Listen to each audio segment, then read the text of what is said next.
ปลี่ยนหม่องอยู่แล้วพี่น้องมาอยู่บ้านนอกมาแม่นทำมาอยู่ที่แล้วมาอยู่ฟาร์มหมูมีแต่หมักพริกหมักเขือบรรยากาศ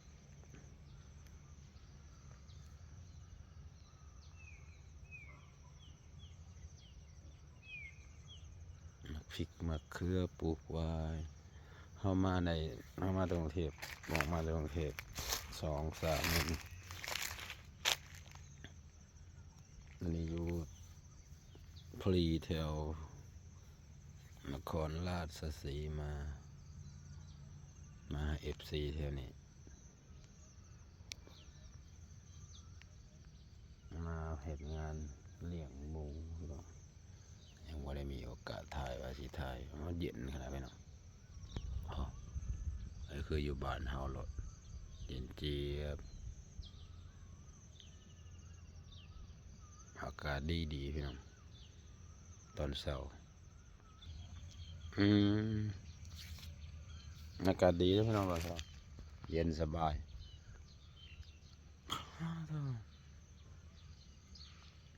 น่านพื้นที่กว้าง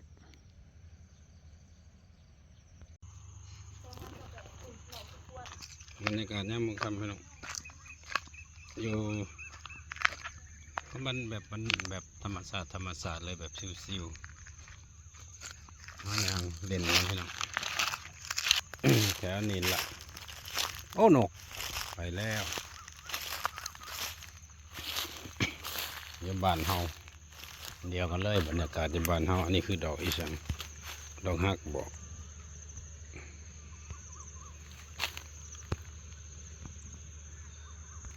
มะนาวเดี๋ยวก็ได้กินถ้าโตเร็วอ๋อนี่เนาะนี่ส่วนมากมีแต่แม่นต้นยังก็เดี๋ยวต้นบางนาวบ่แม่นตอนนี้ประมาณที่หอดทุ่มนั่นแหละพี่น้องแต่ยังบ่หอดต้นมะม่วงสำรวจลงยางรอเล่นพี่น้องมาแล้วเขาก็ยังตื่นเลยแล้วยาวอะไรนี่เห็นเยอะสักคนนี้นี่แดงขี้เหล็กต้นขี้เหล็ก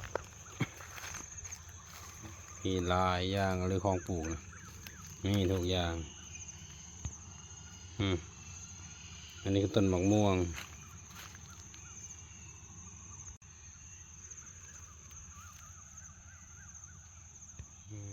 ต้นมะม่วง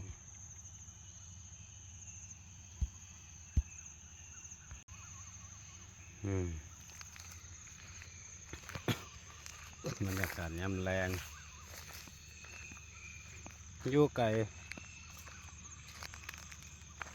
จักเขาสิอธิบายจังได๋แต่ว่าเขาอยู่ไกลนี่เขาอยู่แบบอยู่คืออยู่นาแต่มองเห็นงานได้นี่นะพี่น้องบ่แม่นว่านั่นในมองเขาเห็นงานมีแต่ป่าแต่เขาขออนุญาตเด้อแกงของไปก็ป่าเขาฝนตกมาพี่น้องเป็นแต่สีอื่นเป็นแต่สีกบเขียดก็สีลายใช่ไหมมันมีแต่ภูเขาเท่านั้นคือสีลายคือว่าได้นี่เขารอให้ฝนตกมาอยู่เขารอให้ฝนตกมาอยู่เขาสิไปจวดเบิ่งฝนตกมาเนี่ยเขาไปจวดอยู่แล้วรอให้ฝนตกมาอยู่จะไปจวดงานยังเล่นมันก็ต้นใหม่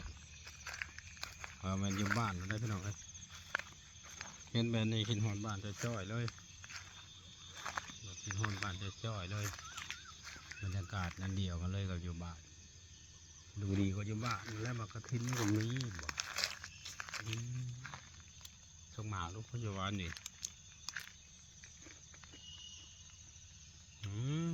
หวานทำมะฮุงให้เนาะทำมะฮุงเผ็ดครับ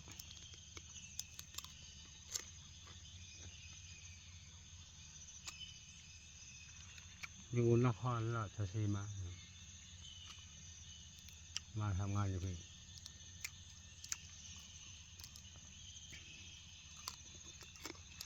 แต่ว่าบ่ได้มาคนเดียวแล้ว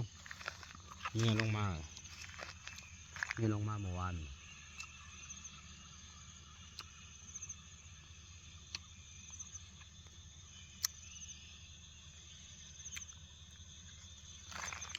เมียก็ลงมานอนเมื่อวาน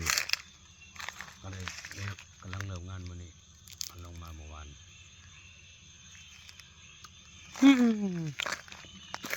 มันก็แซ่บดีวะมันหวาน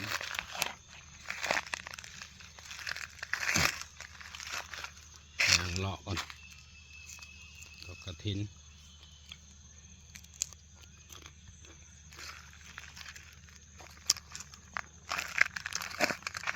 นุ่งใบไม้ใบตองกุ้งต้นกุ้งร้ายอยู่ใบตองกุ้งมันแก่พวกนั้นมันกระเทินมันหยำบ่ได้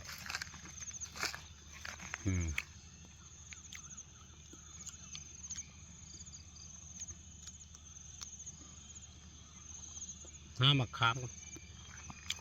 มแปะ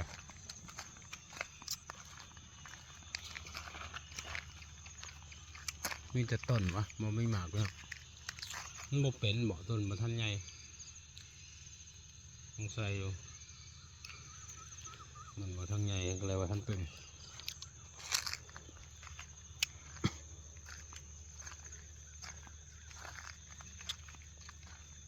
อันนี้ก็ต้นกันทิ้งกันทิ้งลายดีวะ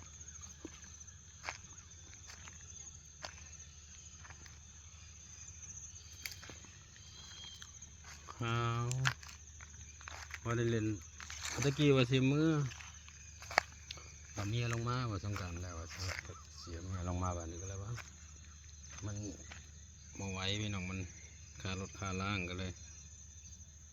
ให้เมียลงมาเสียเขาก็เลยตัดสินใจพอเมื่อพอเมียมันก็ไข้เนี่ยแล้วตามันก็ลงมาอยู่บ้านเศรษฐกิจย่ำแย่หาแนวเนี่ยหาแนวพอเป็นพี่น้องยอมลงมาทำงานก่อนแล้วค่อยกลับไปอีกตะกี้ว่าสงกรานต์แล้วเสียเนาะเมียสิขึ้นมาเมียลงมาน้ำกันกลับมาเลยอยู่นครราชสีมาเด้อเธอมีFCเรามีFCเธอนี่ลืมเบาไซแล้วปัญญาก็ได้ลงเฮิงละแต่มือละมันอาทิตย์หน้าก็เห็นงานเนาะก็บ่ค่อยได้มีเวลาถ่ายเขาก็จะสิไปถ่ายอย่างก็อยู่แถวห้องก็ถ่ายลองแกงปลาแต่ว่ามีFCมาเล่นนำ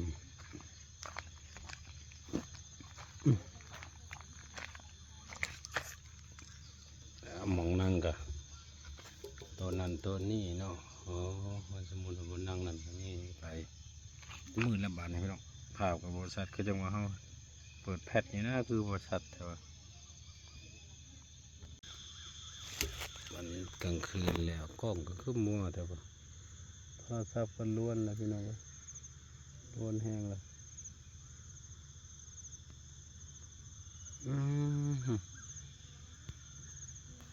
มันได้มีอย่างไรบ้างแล้วเขาก็แค่บริเวณที่เขาอยู่เขาแกงพาไปเล่นงานช่องมันปิดนั้นเขาก็เลยทางไปเล่นไปตัวยันปิดซีลืมมาแล้วพี่น้องเขาก็จะนำลาพาจากคนนี้นี่คือขอบใจFCที่เขามาเบิ่งมาชมสองบ่าวไซภาพนี่พี่น้องฝากกดไลค์กดแชร์ตึก